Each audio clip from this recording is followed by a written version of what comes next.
Hello everyone, welcome back to Playlist Pop. My name is Edward, and today I'm going to talk about my top 10 favorite albums of 2023.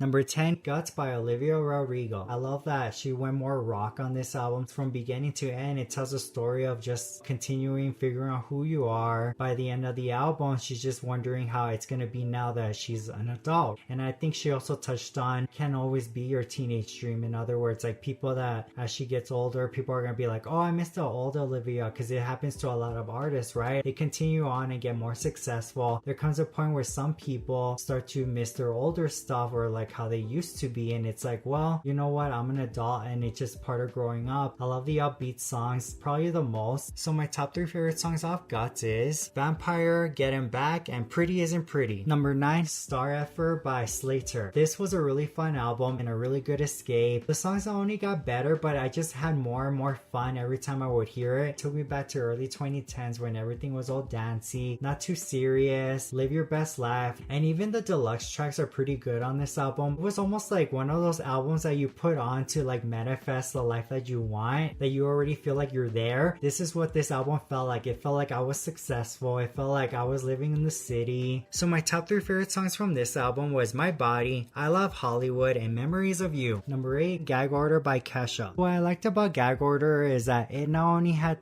a few moments of the Kesha that we know of, but it also had a lot of experimental moments and also leaning more into alternative rock type of music, and also adding some moments of hyper pop, which I really enjoyed. And my top 3 favorite songs was Only Love Can Save Us Now, Peace and Quiet, and Happy. Number 7, Chemistry by Kelly Clarkson. Kelly did go through a divorce and the songs are inspired of that relationship. What I really liked about this album, it was an album that touched on the good times, the bad times, and even the beginning times of, you know, when you meet someone, you have a crush, it kind of just grows into love as time goes on until you end up together, right? And then of course it just touches on like the moments of, you know what, I should have known this relationship wasn't going to be good because, you know, the red flags and everything. And then just kind of going on at the end where she just starts to feel comfortable just being on her own, being okay with things not working out. Overall, I did enjoy this album. I really liked the production. So my top 3 favorite songs was Skip This Part, High Road, and Rock Hudson. Number 6, Higher Than Heaven by Ellie Goulding. So this album was a very mystical, fun, pop experience. I guess it's because I'm a Pisces. That's why I keep talking about this, because I do bring this up quite often, and the way I describe a lot of these albums or songs, because I just love a song, I love an album that can take me somewhere else. I just felt that it fit my mood in terms of where I was mentally. And my top 3 favorite songs was Temptation, Just For You, and Love Goes On. Number 5, Zig by Poppy. So I was really excited about this album because from the 2 songs that I listened to, it sounded like Poppy was going back to her roots, you know, doing pop music. The first time I listened to this album, it was an instant favorite of mine. She still kept the elements of like metal, alternative, rock. She still added that into this album. There was a blend of all that into one, and it was so well done. You still have those catchy melody beats, and you also have like some experimental moments of like hyper pop, which I still hope that Poppy collaborates with Charlie XCX one day. I think that would be an amazing collaboration. Even the ballads, the ballads are so nicely produced. They start off really slow, but like the production comes in and it's just a nice touch. Not too much, not too little, just right. So my top 3 favorite songs was Motorbike, What It Becomes, and Linger. Number 4, Stereo Mind Game by Daughter. So this was my favorite alternative album of this year. This was probably the album that I would put on quite often. Production was just so beautiful, the vocals, I felt like I was in another world, and it just made me feel at peace. I enjoyed to put on when I was driving. I would have some of the songs on a playlist and I would just kind of blast it because it's just such a nice listen. And my top 3 favorite songs was Dandelion, Be On Your Way, and To Rage. Number 3, Let Her Burn by Rebecca Black. So this was an album that I was putting on quite often the first time I heard it, and I really didn't know what to expect because I have heard some of the singles that Rebecca Black was releasing and I really did enjoy them. So I should have like, oh yeah, I was gonna like the album, but I just didn't really know what to expect. Not only did this album definitely make me a fan of Rebecca Black,